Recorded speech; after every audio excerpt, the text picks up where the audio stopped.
उस्मानाबादच्या वानेवाडी येथील ग्रामस्थांनी मतदानावर बहिष्कार टाकलेला आहे। अद्याप एकाही मतदारानं इथे मतदान केलेलं नाही।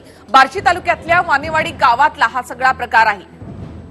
गावासाठी रस्ता, वीज, पाणी नाही आणि त्यामुळे मूलभूत सुविधा नाहीत असं म्हणत या गावानं मतदानावर बहिष्कार टाकलेला आहे। थेट जाऊयात राहुल झोरी यांच्याकडे। राहुल,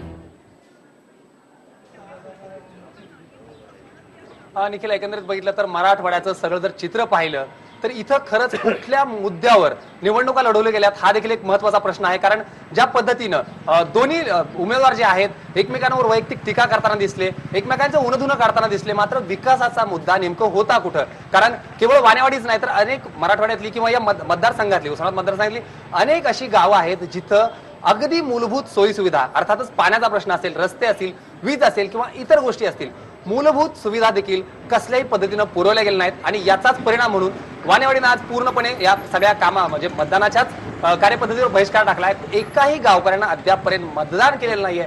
त्यामुळे एकंदरीत लोकशाहीसाठी नक्कीच हे धोका आहे। कारण कुठलाही उमेदवार त्यांच्यापर्यंत यांना आश्वासन देण्यासाठी तरी पोहोचला होता का, हा देखील महत्त्वाचा मुद्दा आहे। आपल्या सगळ्यांना ते मागचे जे खासदार होते रवी गायकवाड, त्यांना नॉट रिचेबल खासदार म्हणून ओळखलं जातं। स्वतःचा फोन त्यांचा बंद असायचा। त्यामुळं 5 वर्षात, गेल्या 5 वर्षात असेल किंवा गेल्या अनेक वर्षात असेल, नेमकं कुठला तरी खासदार, आमदार त्यांच्यापर्यंत पोहोचलाच नाही, मूलभूत सुविधाच पोहोचल्या नाहीत। इतकंच नाही तर निखिला, आपण काल जो टीव्हीला एक स्पेशल रिपोर्ट देखील केला होता, मस्सा जो खंडेश्वरी जे गाव आहे, साधारण रात्री 2:30 ते 3 वाजता पाण्याची टँकर येतात।